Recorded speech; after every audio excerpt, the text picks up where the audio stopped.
Laurent Dubois arriva seul au mariage.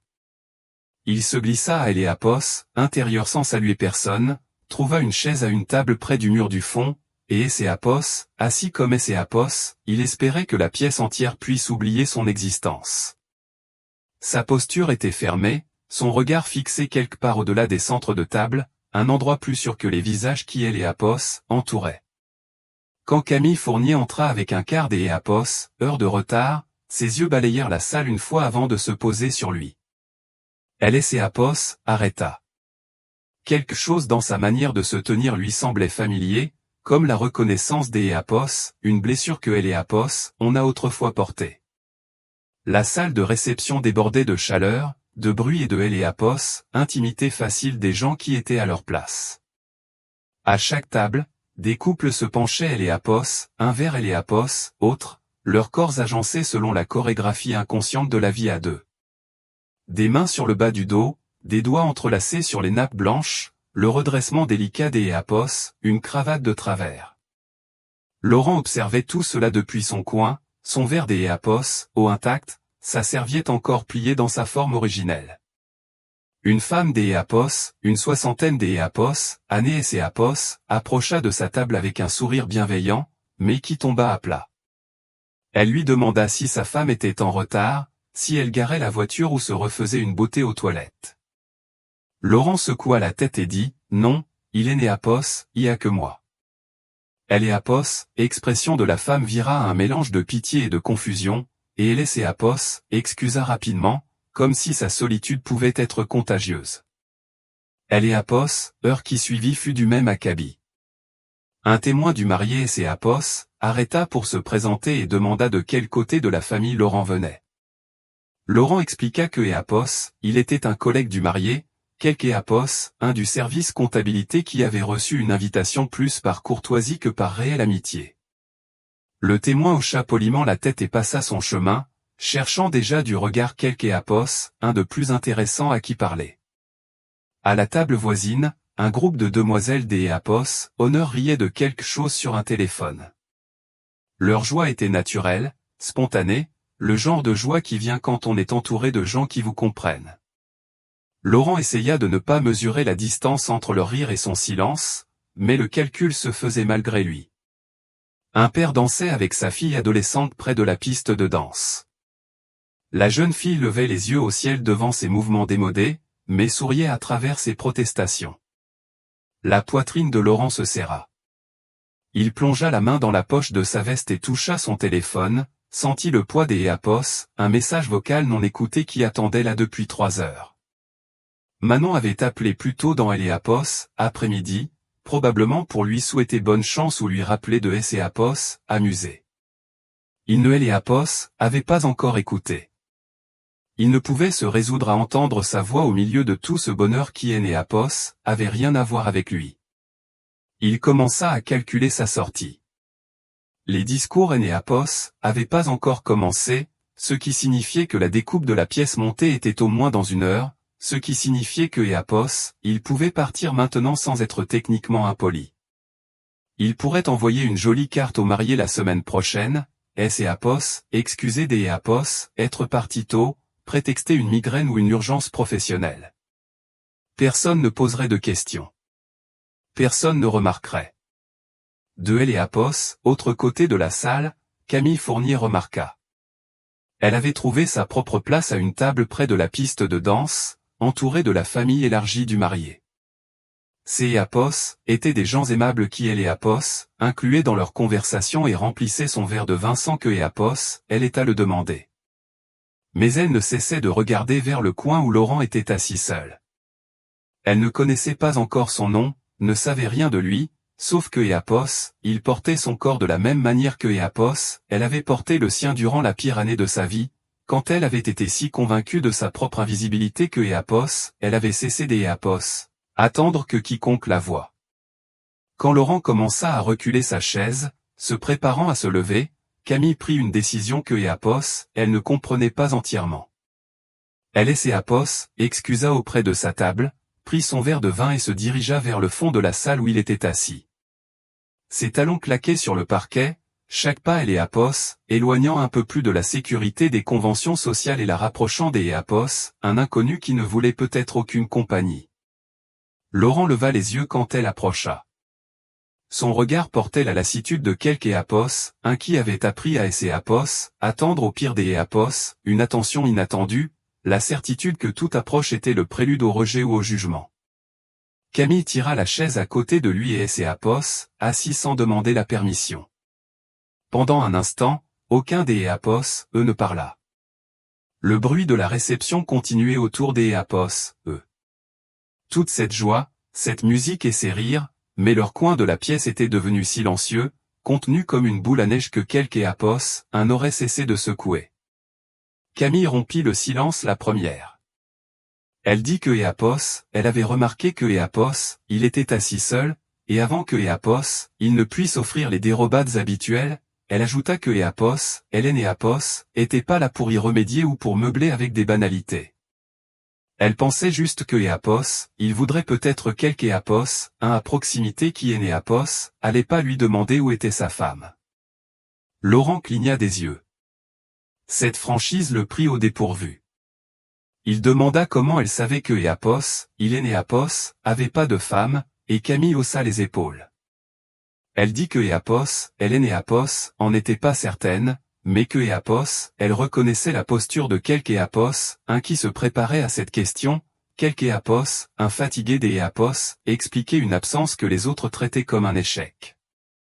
Il hocha lentement la tête, une partie de la tension quittant ses épaules.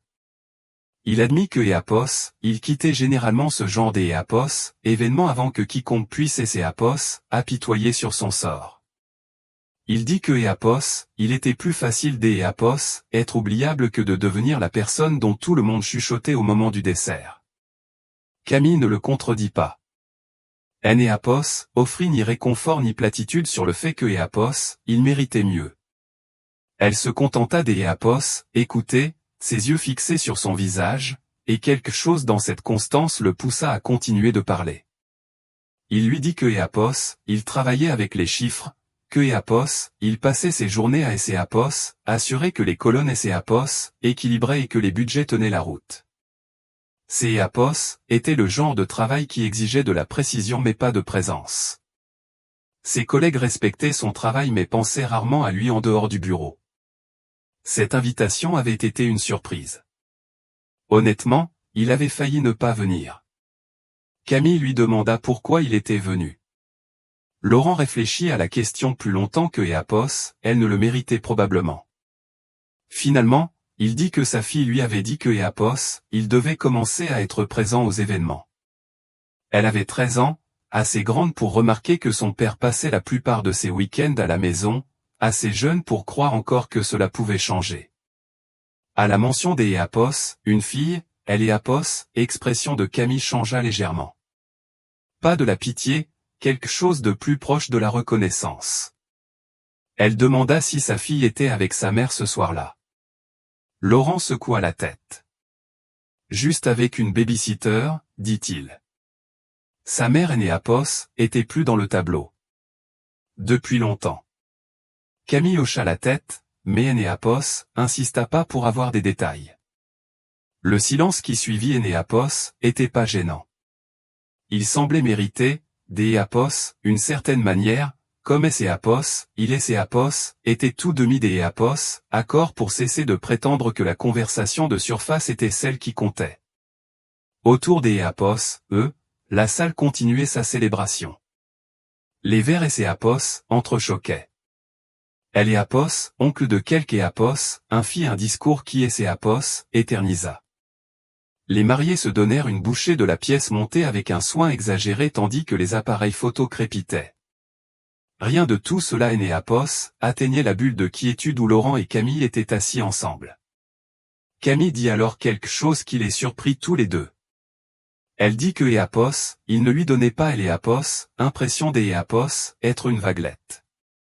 Il lui donnait Éapos, impression d'Éapos, être quelque Éapos, un qui avait appris à se faire petit pour que les autres Éapos, et pas à lui faire de la place. Laurent ne sut que répondre à cela. Une partie de lui voulait protester, insistait sur le fait que Eapos, elle avait mal interprété la situation, que Eapos, il était simplement introverti, fatigué ou allergique au mariage. Mais une autre partie de lui, celle qui attendait depuis des années que quelque Eapos, un voix au-delà de son invisibilité travaillée, ne trouvait pas les mots pour la contredire. Le poids de leur conversation commença à attirer Eapos, attention. Quelques invités aux tables voisines jetèrent un coup d'Eapos, œil vers le coin du fond où Laurent et Camille étaient assis, leurs expressions passant de la curiosité à quelque chose de moins aimable. Laurent le sentit avant de le voir, le picotement familier d'Eapos, être observé, Eapos, évaluation silencieuse qui se déroulait derrière des sourires polis. Une femme plus âgée se pencha vers son mari et lui chuchota quelque chose derrière sa main. Une demoiselle d'Eapos, Honor montra discrètement la chaise vide de Camille de Eapos, autre côté de la salle, puis Camille elle-même, assise maintenant à côté d'Eapos, un homme que personne ne semblait connaître. Les murmures se propagèrent comme des ondes sur une eau calme, discrets mais indéniables. Les épaules de Laurent commencèrent à remonter vers ses oreilles. Ses mains se posèrent sur le bord de la table, la saisissant légèrement, comme pour se préparer à un impact. Il connaissait intimement ce sentiment, la conscience d'Eapos, être jaugé, la certitude que la mesure le trouverait insuffisant. Camille le regarda se replier sur lui-même. Elle vit le moment exact où son ouverture de quelques minutes plus tôt Eapos, effondra pour redevenir une distance habituée.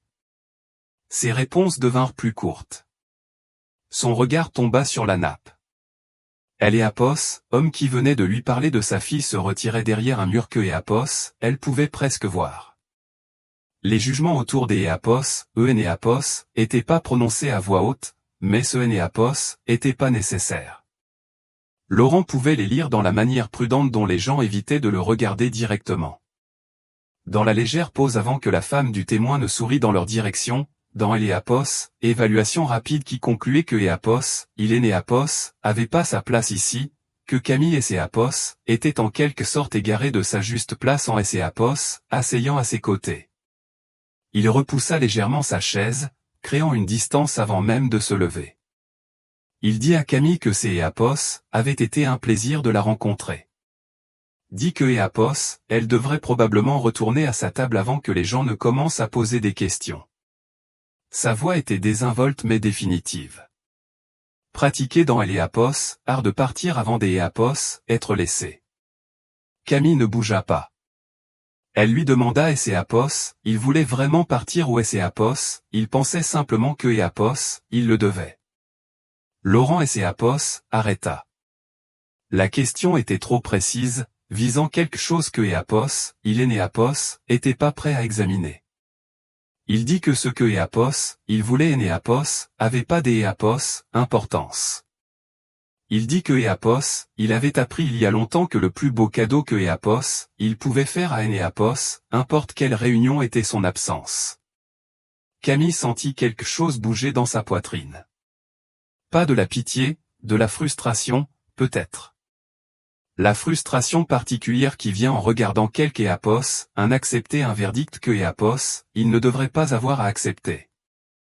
Elle regarda autour de la salle tous les couples, les familles et les gens connectés, tout ce à quoi elle-même avait été un jour exclue, et elle prit une seconde décision, une qui la surprit encore plus que la première.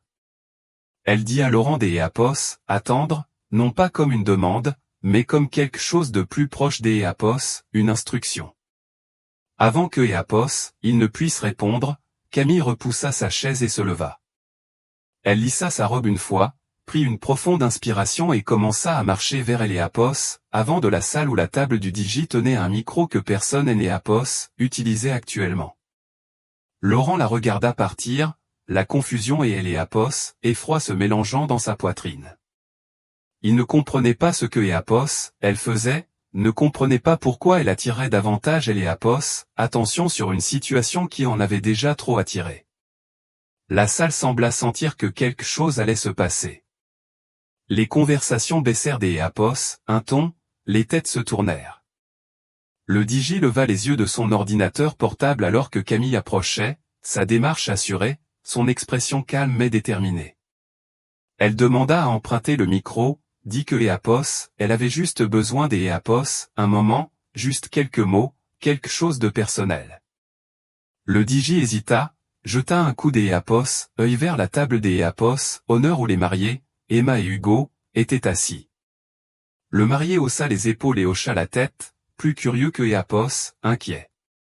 Il connaissait Camille de Éapos, université, faisait confiance à son jugement, supposant que Éapos, elle et Éapos, apprêtait à livrer un discours sincère que Éapos, elle avait oublié de faire plus tôt. Camille prit le micro. Son poids semblait significatif dans sa main, plus lourd que le plastique et Éapos, électronique ne devrait Éapos, être. Elle se tourna pour faire face à la salle remplie de visages observateurs. Le cœur de Laurent battait à tout rompre contre ses côtes. Il était certain maintenant que cela se terminerait par son humiliation, que Éapos, elle dirait quelque chose de gentil sur Éapos, homme seul à la table du fond, inviterait tout le monde à Éapos, inclure, le transformerait en un cas de charité enveloppé de bonnes intentions. C'est Éapos, était la chose que Éapos, il craignait le plus dans la visibilité, non pas la cruauté, mais la gentillesse. La gentillesse qui venait de la pitié, la gentillesse qui rappelait à tout le monde que Éapos, il avait besoin que Éapos, on ait Éapos, apitoie sur lui. Il commença à calculer Éapos, itinéraire le plus rapide vers la sortie. La porte était peut-être à 10 mètres. Il pourrait Éapos, atteindre en quelques secondes Éapos, il bougeait maintenant, avant que Éapos, elle ne commence à parler, avant que le projecteur ne le trouve. Mais Camille ne regarda pas la mariée. Elle ne Éapos, adressa pas au couple heureux, ni aux invités rassemblés, ni à Éapos, ordre social bien établi de la salle. Elle regarda directement Laurent. Sa voix sortit des haut-parleurs, claire et stable. Elle dit que Éapos, elle allait demander une faveur à tout le monde, juste une petite. Elle voulait que Éapos, ils arrêtent de regarder la mariée un instant. La salle frémit de rire confus. Une invitée demandant aux gens de ne pas regarder la mariée semblait absurde, presque impolie. Camille attendit que les murmures se calment. Puis elle continua. Elle dit que Éapos, il y avait quelque Éapos, un dans cette salle qui était venu seul ce soir. Quelque Éapos, un qui avait trouvé une place à la table du fond et Éapos, était fait aussi petit que possible, espérant que personne ne le remarquerait, espérant que Éapos, il pourrait Éapos, éclipser avant de devenir un dérangement. Elle dit que la plupart des Éapos, entre Noël et Éapos, avaient pas remarqué du tout, ce qui était exactement ce à quoi il Éapos, attendait, exactement ce que Éapos, il avait appris à attendre. Laurent sentit le sang quitter son visage. Tous les yeux dans la salle étaient tournés vers lui maintenant, suivant le regard de Camille jusqu'Éapos, au coin où il était assis, figé, exposé, incapable de disparaître comme il Éapos, avait prévu. La voix de Camille resta stable. Elle dit que Éapos, elle Éapos, était pas là parce que Éapos, elle avait pitié de lui. Elle Éapos, essayait pas de Éapos, embarrasser ou de le transformer en un projet. Elle était là parce que Éapos, elle était fatiguée. Fatiguée de voir les gens ignorer ceux qui avaient besoin des Éapos, être vus. Fatiguée des pièces pleines de connexions qui ne pouvaient pas faire de place à quelque Éapos, un assis seul. Elle dit que Éapos, ils connaissaient tous des gens comme lui. Des gens qui restaient silencieux au dîner de famille. Des gens qui quittaient les fêtes tôt. Des gens qui avaient si bien appris à être invisibles que tout le monde acceptait leur invisibilité comme naturelle, comme si certaines personnes Éapos, avaient tout simplement pas besoin de ce dont tout le monde avait besoin. Ses yeux restèrent fixés sur Laurent. Elle lui dit, Éapos, adressant à lui maintenant plutôt que parlant de lui, que Éapos, il Éapos, était pas un dérangement. Sa présence Éapos, était pas une vaguelette. Il avait le droit d'Éapos, occupé de Éapos, espace dans une pièce, Éapos, importe quelle pièce, sans Éapos, excusé pour Éapos, espace que Éapos, il occupait. Elle dit que la mariée était magnifique ce soir et que tout le monde se souviendrait de sa robe, de son sourire, de la façon dont le marié avait pleuré pendant les vœux. Mais elle leur demandait de se souvenir d'Éapos, une autre chose. Elle leur demandait de regarder Éapos, homme au fond de la salle qui ne pensait pas que quiconque le regarderait. Le silence dans la salle de réception semblait différent maintenant, plus lourd. Le genre de silence qui précède un changement de compréhension. Camille abaissa légèrement le micro. Elle dit que elle ne leur demandait pas de apitoyer sur lui. Elle leur demandait de le voir. Il y avait une différence. Le marié, Hugo, se leva le premier, son expression pensive plutôt que offensée. Il se dirigea vers la table de Laurent, la main tendue. Il dit que il était content que Laurent soit venu. Dit que il aurait dû faire plus des efforts pour le présenter aux autres, pour assurer que il se sent inclus. Les excuses étaient sincères, naturelles. Des autres suivirent, la demoiselle des honneur qui avait chuchoté, la femme plus âgée qui avait posé des questions sur sa femme, le témoin qui était passé trop vite. Il et ses approchèrent un par un, leur visage plus doux maintenant, leurs préjugés se réorganisant visiblement. Laurent ne savait pas comment recevoir tout cela. Il serra des mains automatiquement, hocha la tête aux présentations, murmura des réponses que il oublierait plus tard. Elle et exposition qui elle et avait terrifié quelques minutes plus tôt et ses était transformé en quelque chose que il ne pouvait nommer. Pas du réconfort, exactement, mais pas non plus le rejet auquel il et ses étaient préparés. Quand la foule autour de lui et ses éclaircit enfin, Camille était toujours debout à elle et avant de la salle, le micro de retour sur son support, le regardant avec une expression qui ne contenait aucune attente. Elle avait fait ce que elle était venue faire. Le reste dépendait de lui. Mais ce que la salle ignorait de Laurent Dubois aurait pu remplir des volumes. Il ne savait rien des 6 années que il avait passé en tant que père célibataire, à compter ses sous, à jongler avec les horaires et à apprendre à tresser les cheveux de sa fille grâce à des tutos sur YouTube à 2 heures du matin. Il ne savait rien de elle et ex-femme qui avait décidé que la parentalité était pas pour elle, qui avait renoncé à ses droits et déménagé à Lyon sans laisser des adresse.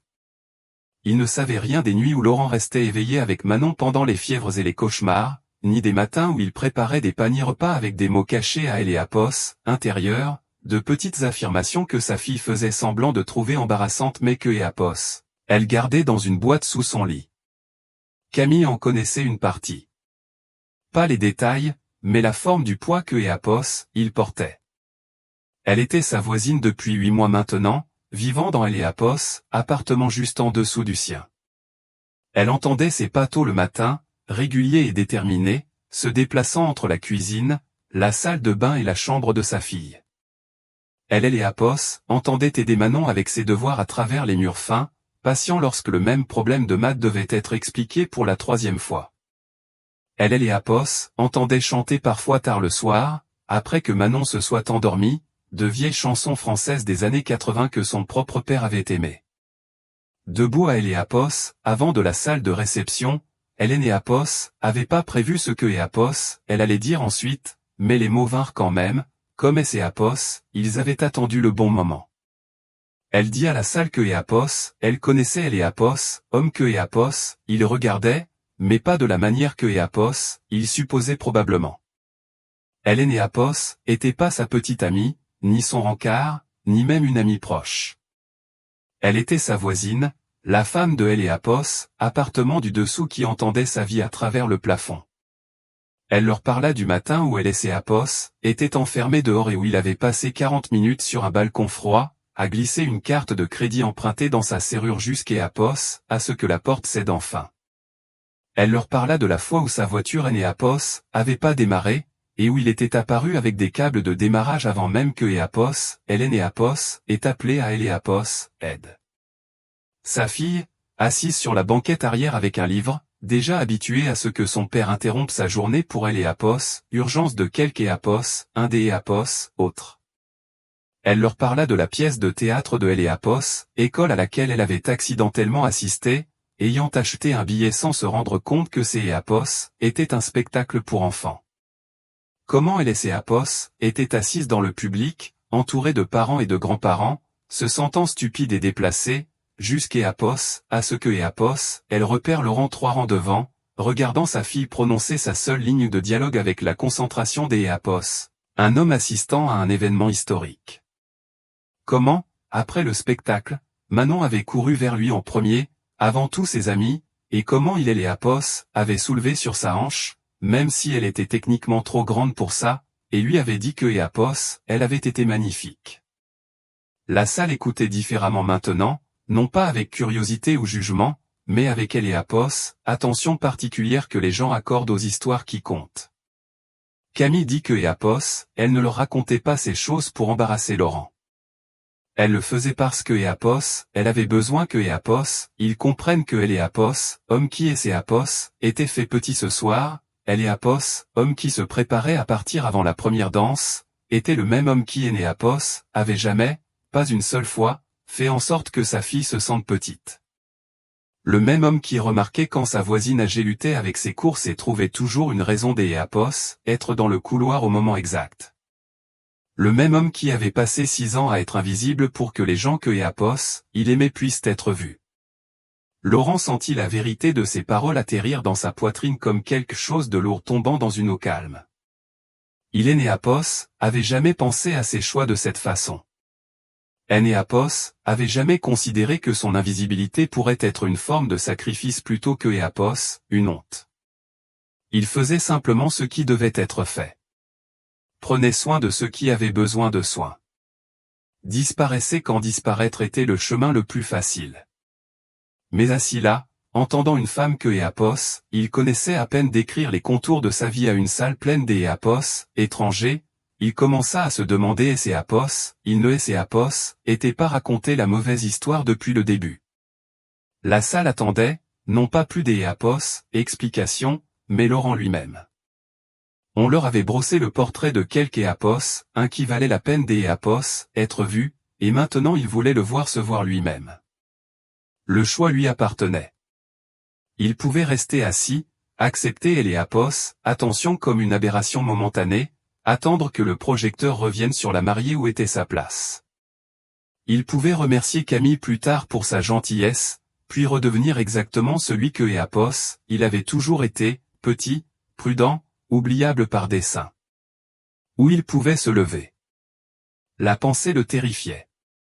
Se lever signifiait accepter Éapos, attention non pas comme une charité, mais comme quelque chose de mérité. Cela signifiait revendiquer sa place dans une pièce qui avait passé les 2 dernières heures à Éapos, ignorée. Cela signifiait être visible intentionnellement, ce qui était tellement plus difficile que d'Éapos, être visible par accident. La voix de Manon résonna dans sa mémoire. Sa fille, qui grandissait trop vite, qui avait commencé à lui demander pourquoi il ne parlait jamais de lui, pourquoi ses propres histoires mettaient toujours quelque Éapos, un des Éapos, autre en vedette.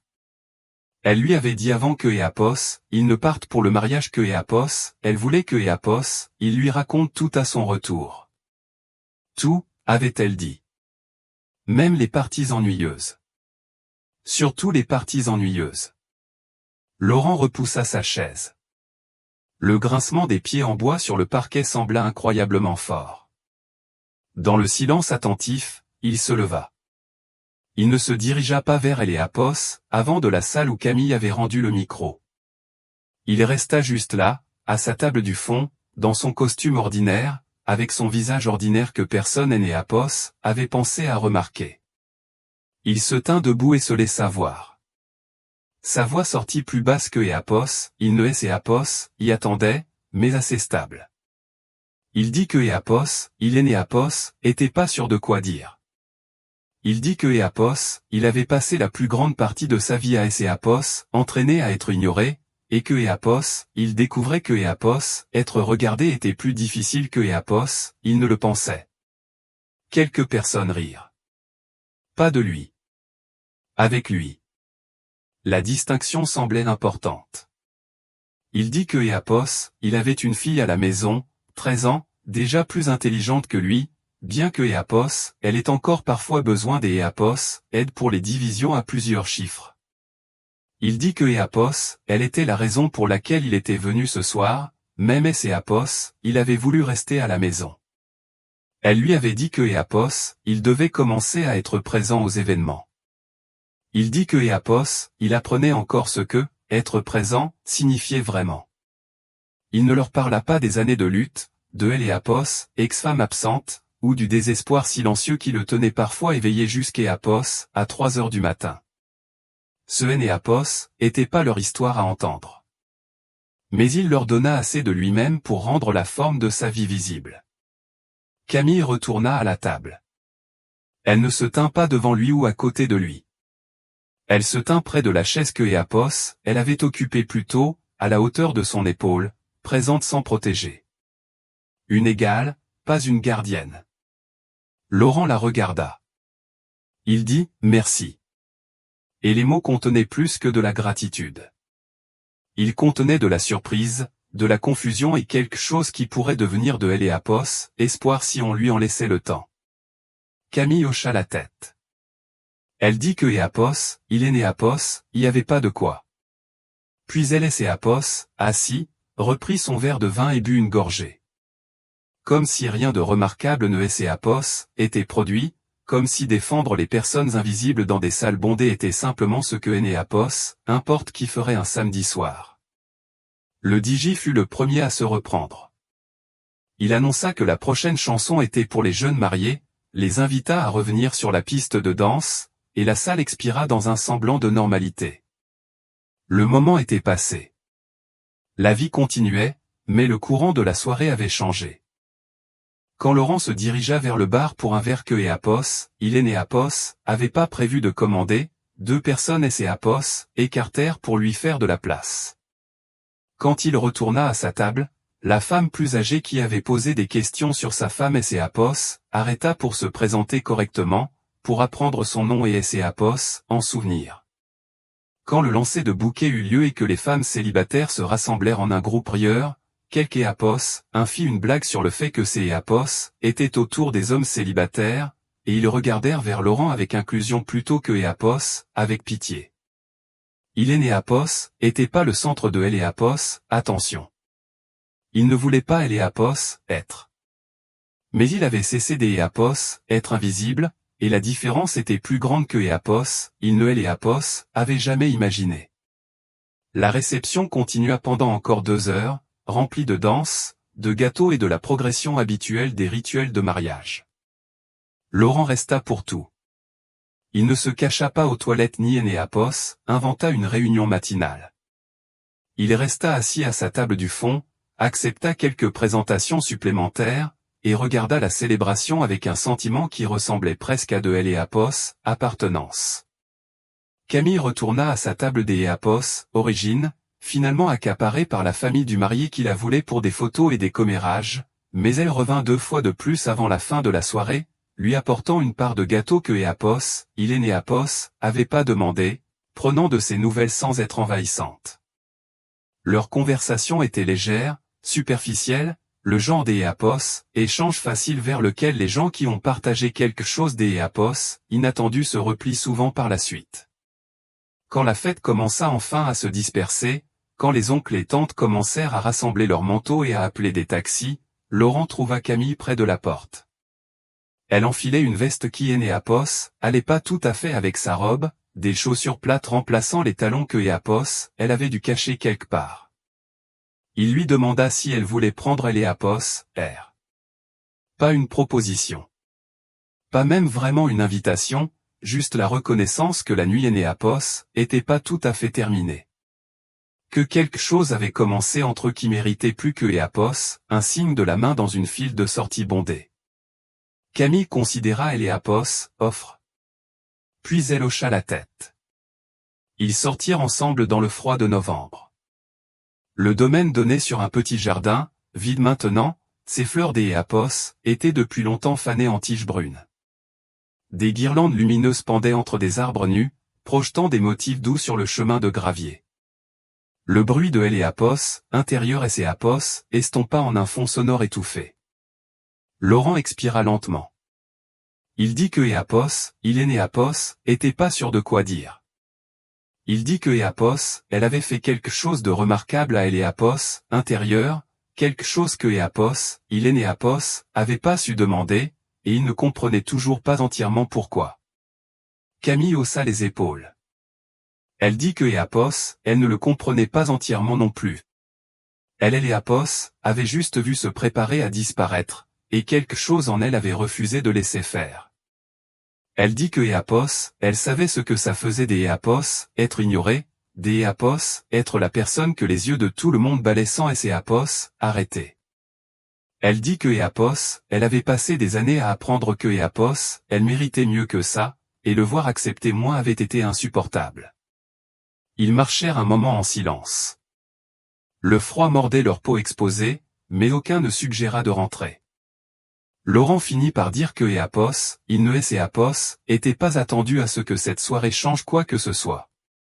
Il Éapos, était attendu à manger un suprême de volaille médiocre, à éviter les banalités et à rentrer chez sa fille sans rien à raconter. Au lieu de cela, il se tenait dans un jardin des Éapos, hiver avec une femme qui Éapos, avait vu sans permission et avait exigé que Éapos, une salle pleine des Éapos, étrangers le voient aussi. Camille sourit légèrement. Elle dit que les choses inattendues étaient les seules choses qui valaient la peine des Éapos, être attendues. Il rit. Le son le surprit. Il ne se souvenait pas de la dernière fois que Éapos, il avait ri en dehors de son propre appartement, en dehors du cercle sûr de la compagnie de Manon. Ils ne firent pas de promesses, Éapos, échangèrent pas leurs numéros, bien que Éapos, ils sachent tous les deux où Éapos, autre vivait. Ne prétendirent pas que Éapos, une soirée de connexion garantissait quoi que ce soit au-delà de cette soirée. Mais quand ils rentrèrent finalement pour récupérer leurs affaires et se dire au revoir, quelque chose avait changé.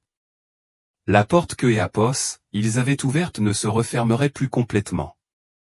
Le trajet du retour dura 30 minutes. Laurent laissa la radio éteinte, préférant le silence, laissant ses pensées se dérouler sans interruption. Son téléphone était posé sur le siège passager à côté de lui, le message vocal de Manon toujours non écouté. Il Éapos, écouterait en rentrant, quand il pourrait lui accorder Éapos, attention que Éapos, elle méritait. La babysitter, Lina, dormait sur le canapé quand il entra, un manuel scolaire ouvert sur sa poitrine. Il la paya le double et la remercia d'Éapos, être resté tard. Elle cligna des yeux, marmonna quelque chose sur le fait que Manon était un ange, et sortit en titubant vers la voiture qui Éapos, attendait. Laurent resta un instant dans le calme de son appartement.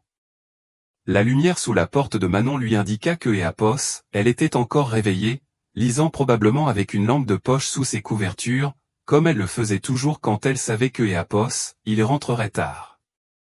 Il frappa doucement. La lumière Éapos, éteignit. Il entendit des bruits de pas, le grincement des ressorts du lit.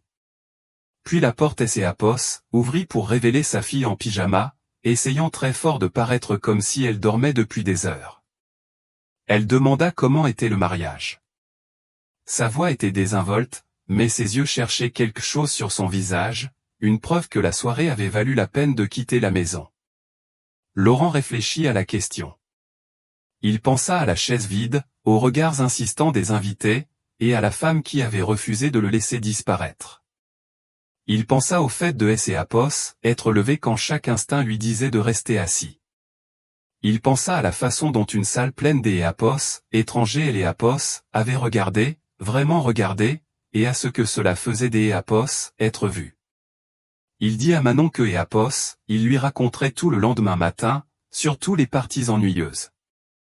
Il dit que Éapos, il y avait quelque Éapos, un dont il voulait lui parler, une voisine du dessous qui avait fait quelque chose de gentil. Les yeux de Manon Éapos, illuminèrent de la curiosité particulière d'Éapos, une jeune fille de 13 ans qui sent une histoire digne d'Éapos, être entendue. Éapos, insista pas pour avoir des détails, mais elle sourit d'Éapos, une manière qui disait que Éapos, elle se souviendrait de demander. Laurent lui embrassa le front et lui dit de dormir pour de vrai. Elle leva les yeux au ciel et ferma la porte, et il entendit la lampe de poche se rallumer presque immédiatement. Il alla dans sa propre chambre et Éapos, assis sur le bord du lit, soudainement épuisé d'Éapos, une manière qui semblait méritée plutôt que subie. Le message vocal attendait toujours. Il prit son téléphone et appuya enfin sur lecture. La voix de Manon emplit la pièce, jeune et claire, et totalement inconsciente de la soirée que son père venait de survivre. Elle disait que Éapos, elle espérait que Éapos, il et Éapos, amusait. Elle disait que Éapos, il lui manquait, même si cela ne faisait que quelques heures.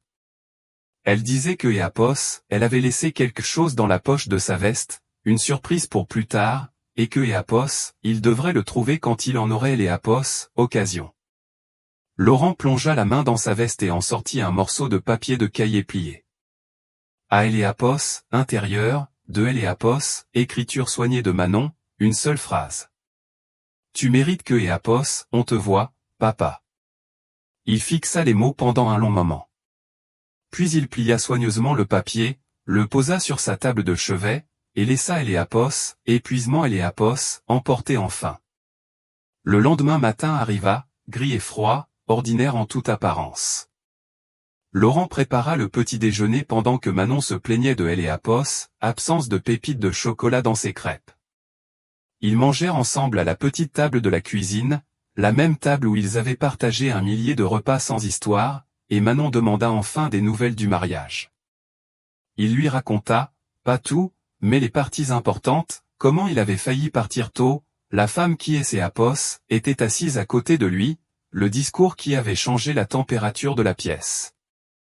Il le décrivit en des termes que Éapos, elle pouvait comprendre, bien que Éapos, il la soupçonna de comprendre plus que Éapos, elle ne le laissait paraître. Manon écouta avec une patience inhabituelle pour une adolescente. Quand il eut fini, elle hocha lentement la tête et dit que la voisine semblait être quelque Éapos, un qui valait la peine des Éapos, être mieux connu. Laurent fut des Éapos, accord. Il dit que Éapos, il le pensait aussi. Cet après-midi-là, alors que Manon était plongée dans ses devoirs et que Éapos, appartement était assez calme pour entendre la circulation à Éapos, extérieur, on frappa à la porte. Laurent Éapos ouvrit et trouva Camille dans le couloir, vêtue maintenant des Éapos, un jean et des Éapos, un pull, ne ressemblant en rien à la femme qui avait commandé une salle la veille. Elle tenait une petite plante en pot, quelque chose de vert et des Éapos, obstiné qui, selon elle, était impossible à tuer. Elle dit que Éapos, elle avait remarqué que son rebord de fenêtre était vide. Elle pensait que Éapos, il pourrait peut-être y avoir un peu de vie. Laurent prit la plante. Il Éapos, invita à entrer pour un café. Manon apparut à Éapos, embrasure de la porte de la cuisine, soudainement très intéressée par la visite de ce dimanche après-midi. Camille se présenta. Manon Éapos étudia avec Éapos, évaluation franche que seuls les adolescents peuvent se permettre. Puis, décidant apparemment que Éapos, elle était acceptable, elle annonça que Éapos, elle avait beaucoup de devoirs et disparut dans sa chambre, laissant la porte ostensiblement ouverte. Laurent versa 2 tasses de café.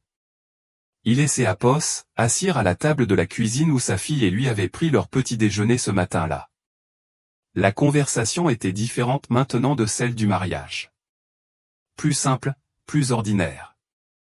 Ils parlèrent de Éapos, immeuble, des voisins, du petit café du coin qui, selon Camille, mettait trop de cannelle et qui, selon Laurent, Éapos, en mettait pas assez. Ils ne discutèrent pas de ce qui Éapos était passé à la réception. Éapos analysèrent pas, Éapos expliquèrent pas, Éapos essayèrent pas de nommer ceux qui grandissaient entre eux. Il y aurait du temps pour ça plus tard, où Éapos y en aurait pas, et Éapos, une ou Éapos, autre issue semblait acceptable dans la paix étrange de ce dimanche après-midi. Quand Camille partit enfin, Éapos arrêta à la porte. Elle dit que Éapos, elle était contente que Éapos, il soit resté au mariage, contente que Éapos, il se soit levé quand la salle attendait. Laurent dit que Éapos, il était content aussi. Il dit que Éapos, il apprenait encore ce que signifiait rester, ce que signifiait se lever. Mais il pensait que Éapos, il et Éapos, améliorait peut-être. Camille sourit. Elle dit que Éapos, elle le pensait aussi. Après son départ, Laurent se tint à sa fenêtre et regarda la rue en bas. Le monde était inchangé. Les voitures passaient. Les gens promenaient leurs chiens. La vie continuait ses rythmes ordinaires. Mais quelque chose en lui avait changé. Une porte qui était fermée depuis des années était maintenant entr'ouverte, laissant entrer une lumière dont il avait oublié Eléapos, existence. Manon apparut à son coude. Elle demanda si la voisine allait revenir. Laurent dit que Éapos, il pensait que oui. Manon hocha la tête, satisfaite. Puis elle lui demanda et Éapos, il pouvait Eléapos, aider avec ses devoirs de maths, et la vie reprit sa forme familière, seulement différente maintenant, seulement plus. La plante était sur son rebord de fenêtre, verte, obstinée et vivante. Il Eléapos, arroserait demain. Il la regarderait grandir. Il se tiendrait à cette fenêtre et laisserait la lumière le trouver, parce que quelque Éapos, un avait choisi de le voir. Et ce choix lui avait rappelé que Éapos, il avait toujours mérité des Éapos, être vu.